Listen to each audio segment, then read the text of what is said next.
Hey, well, it is Huck.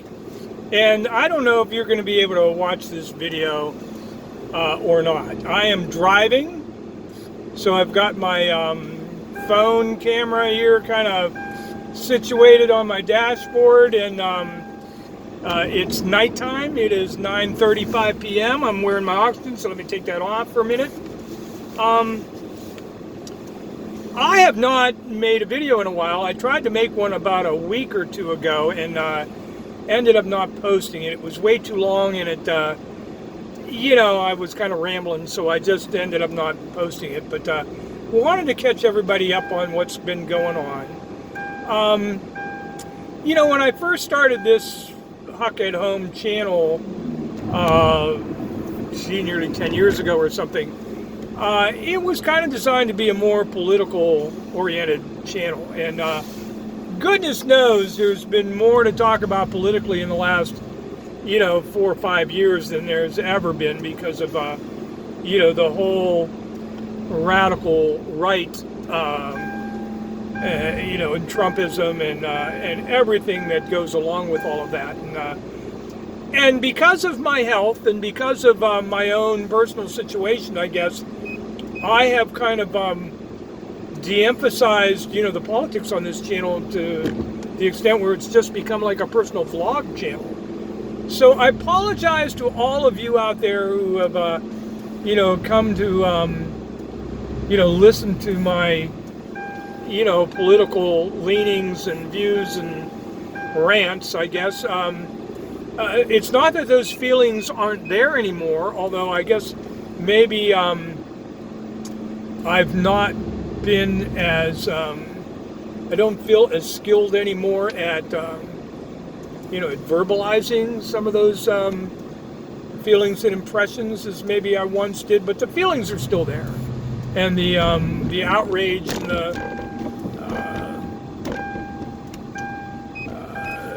the disappointments and in many cases disgust is still there. And I'm still paying attention to most of it. I watch my, I still try to keep up with the news. I read my news feeds, sporadically throughout the day. I watch Rachel Maddow, pretty regularly, to say the least. I watch Chris Hayes. Sometimes I watch Lawrence O'Donnell. So I get a good dose of my news, at least from MSNBC. I watch other programming as well, but I must say that if I'm going to watch any of the, other than the nightly news, that's where I get the bulk of my TV news, at least, is probably that. At any rate, but this isn't a video about that. And again, forgive me if you're not able to see me through much of this. I don't want to turn the light on in my car at this particular juncture because I don't want to be a distraction to other drivers. But I will say this. Let's see if I can do this. All right, there we go. If you hear a beeping in the background, it's my oxygen. It's still on, but I'm not wearing it, so it's reminding me that nobody's on it. I have been undergoing a number of tests and evaluations at university hospitals in Cleveland, and I've been up there now 4 or 5 times. It's a good hour and 20-minute drive or so from where I live to get up there, but that's not been I was worried that the distance that I lived from the hospital was going to be maybe a black mark against my possibility of being okayed, as I go through this evaluation. But apparently I'm within a distance that's they see as doable. So I can't remember all of the tests that they've done. They've done several different breathing, evaluations and testing. I remember going through some of these tests originally when I was first being measured whether or not I was eligible for going on disability. where they give you like an FEV number and some other measurements of your lung capacity in order to see whether or not, just how disabled you are from the COPD. And at any rate, so recent measurements are pretty similar to ones I've had in the past. I was graded at about 19% lung function. It's about the lung capacity I have of a normal person my age, about 19% lung capacity. They did tell me that I'm functioning better than they would expect someone with that score. Typically, someone like me with that percentage of lung function would be pretty much on oxygen full time at this point. At least 1 or 2 liters a minute or whatever however they measure it. And as far as a liter flow, when I do wear my oxygen, I usually have it set at 2. I sleep with it. I have been sleeping with it for years. My lungs have gotten worse over the last year or two since COVID, and I'm at the point now where I can't really do anything physical without wearing oxygen. I can't get up and walk, any distance at all. I can't, I can't mop the floor. I can't take a shower. Pretty much anything. If I'm going to go downstairs and try to do some laundry, I got to wear my oxygen doing all of that. And so, I used to be able to go into a grocery store and grab a cart and walk throughout the store holding onto the cart. And if I'd get short of breath, I would just stop and stand in place. And I can't really do that anymore. If I'm going to go in shopping now, I've either got to be doing it on my mobility scooter or I've got to have oxygen. And even with oxygen, I'm probably not going to be able to walk throughout the store because I'm going to get tired and I'm going to need to sit down at some point. So, and anyway, so that's kind of where I'm at. I've been going through these evaluations. Everything has come back, so far all the test results show that I'm qualified thus far to go through with a lung transplant, which is what the evaluation is all about, to see whether or not I can be, among the list of qualified candidates to be put on the list. Now, the way it works, as I understand it, is the state of Ohio currently has about 84 or 85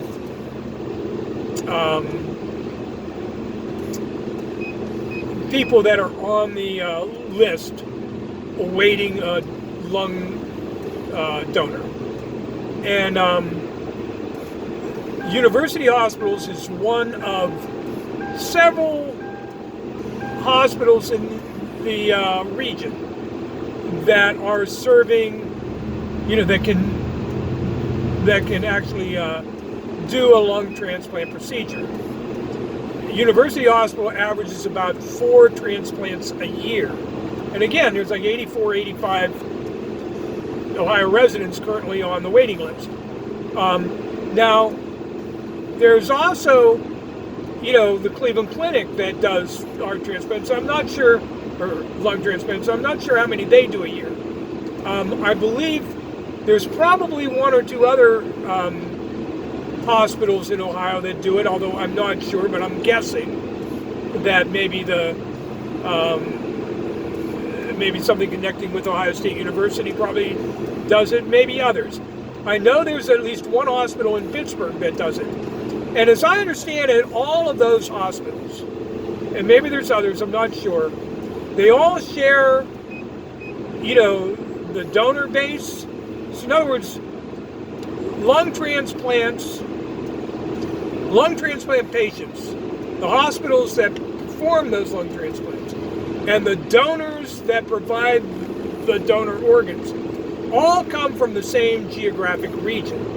So those 85 Ohio patients are all going to be served by those, hospitals, and by those, from that same geographic region is where they're going to get their potential, donors. So now I've also learned that my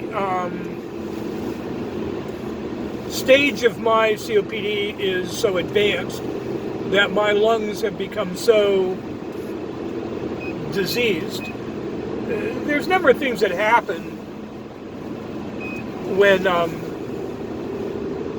when your lungs get that bad, and one of the things that happens is that your lungs become enlarged, and because of that, normally a COPD patient, if they do a lung transplant on you, they prefer to replace one lung and leave you with the other. And there's a number of reasons for that, but the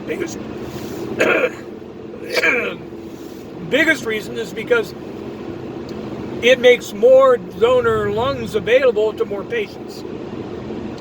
And I'm no longer a candidate for a one lung transplant. I would have to be a double lung transplant because unfortunately my condition is so bad that if they did replace only one lung, the remaining diseased lung would so affect the good lung that it would hamper my chance of a successful transplant and a recovery. Now the good news is, and I had done research on my own to find this out, but the doctors that I'm consulting with now, the actual lung doctor and surgeons that would be performing the surgery have confirmed this for me, and that is that patients who receive a double lung transplant have statistically better outcomes, and they statistically have a longer longevity of success. They live longer. Now, I'm not exactly sure what the reason is for all of that, but there it is. Now, the bad news is it's harder to find a match for a double lung transplant. People that are awaiting a double lung transplant typically have to wait longer if they find a match at all. So that's the bad news. Now, the other good news is that university hospitals, like I say, they typically average about 4 transplants a year. Their success rate is pretty good. The last year in which they have statistics, which would have been, I think, 2019, all of their patients are still alive and kicking. So that's can't do better than that. And so they've come a long way with this.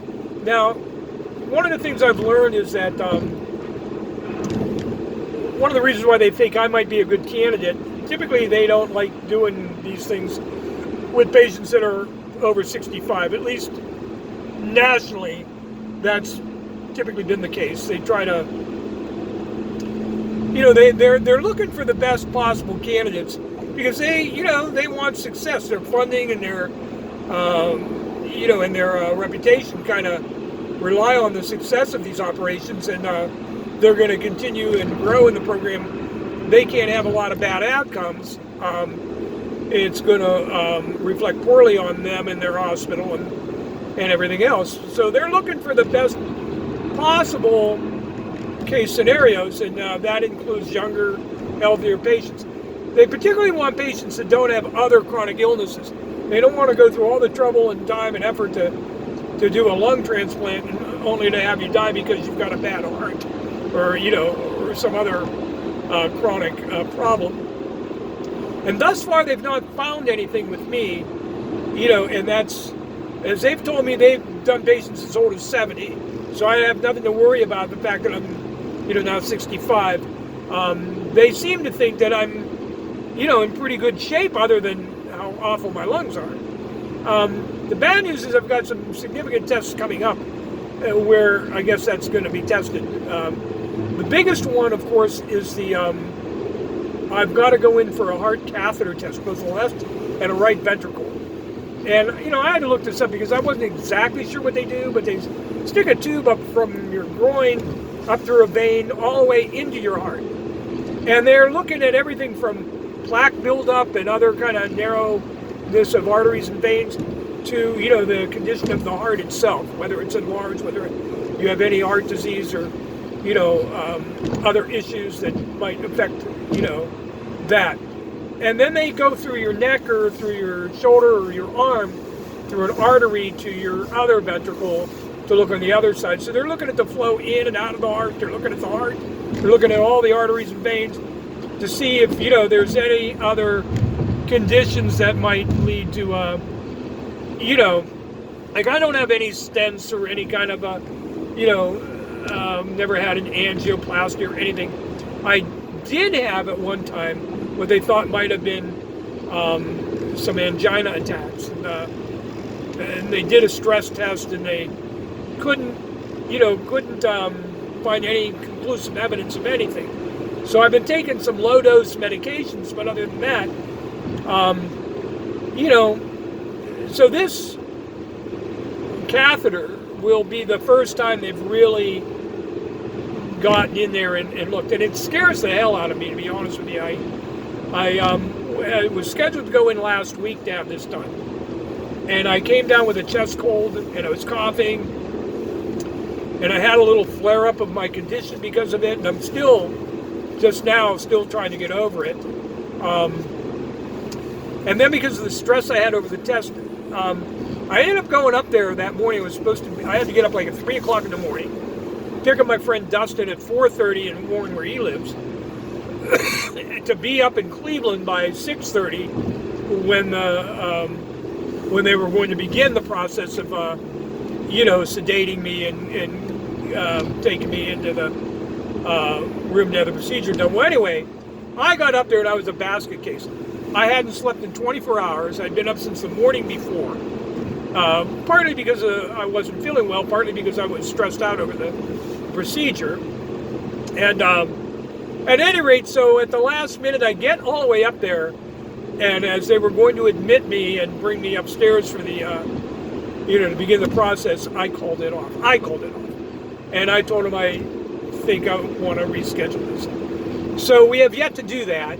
I suspect they will call me sometime this week with a new day and time. The other thing that I've got to get scheduled that I also called off for a different reason was, I didn't call off, they did, but it has to be rescheduled. And that is, again, not a fun thing, but not something I was dreading. I've got to get a colonoscopy. And I'm well overdue for that. I've not had one in like 20 years, 30 years. So, and it's perfectly understandable why they need to do that. So those two, now Thursday I go in for a bone scan. One of the things that they have to do is, check the density of my bone. Now I've been taking prednisone for 5 or 6 years now. And even though it's a low dose, it's well known that prednisone has an effect of, long-term bone loss. And so I had a scan about 5 years ago, maybe 4 years ago, and everything checked out fine, but I don't know what's happened in the meantime. So that, I don't have to go as far as Cleveland for that. We're going to get that done in one of their branch hospitals in Ravenna, which is about half the distance that Cleveland is. So anyway, I will know a lot more. It's the heart catheter thing that really scared me. Part of the reason is because I knew a lady that I used to date. She was a dancer. She was a dance instructor. She had her own dance studio. She taught kids and stuff. When I was working in theater, when I was working as a theater director at the Youngstown Playhouse, I hired her to do choreography. And she was very good at it. And so good at it that the main stage, I was directing youth theater, and the main stage, the guy, the artistic director of the theater, found her, so talented that he started hiring her for several mainstay productions. Well, anyway, this woman who was a very dear friend of mine for many years, her name was Bonnie, and Bonnie turned out,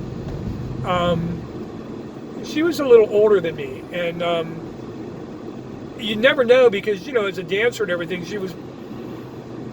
she could run circles around me in many ways, and so it was a shock to find out that she had a bad heart, and she had like a setback, a heart attack or whatever that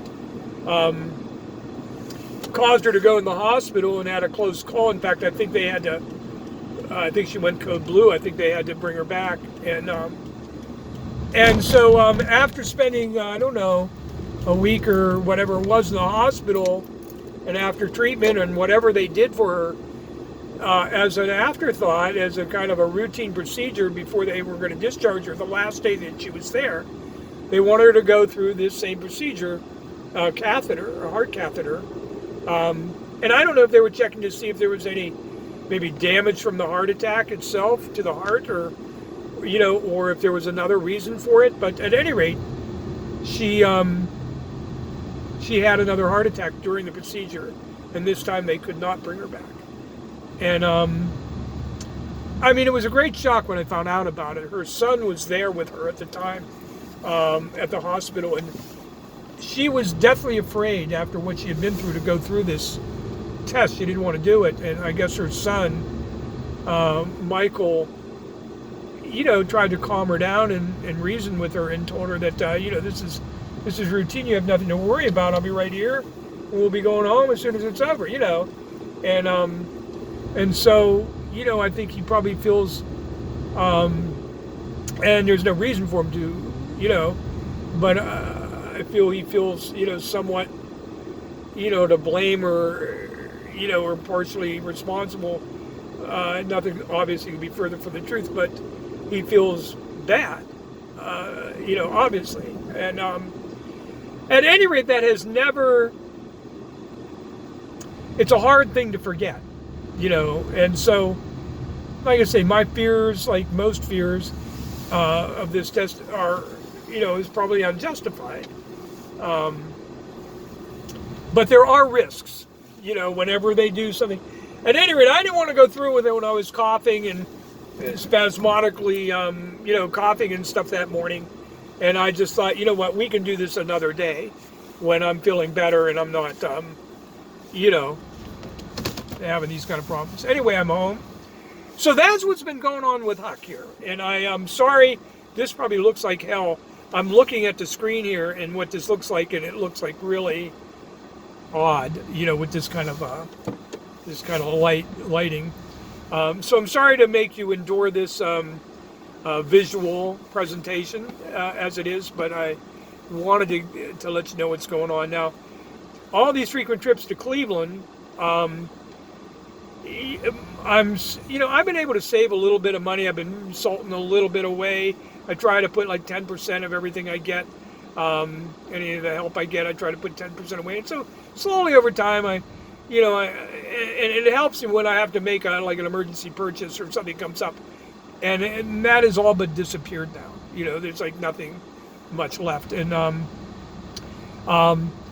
but I'm still on track, and I've got to make a big decision about insurance here. I've got until the open enrollment period ends, like I think December 7th. I've got to decide to stay with my Medicare Advantage plan or switch to like a supplement plan. And the supplement plan would cost me a monthly premium. I'd have to pay, like, I don't know what it would be. I think the prices have gone up this year, so it's going to be around $200 a month, or maybe a little more than that.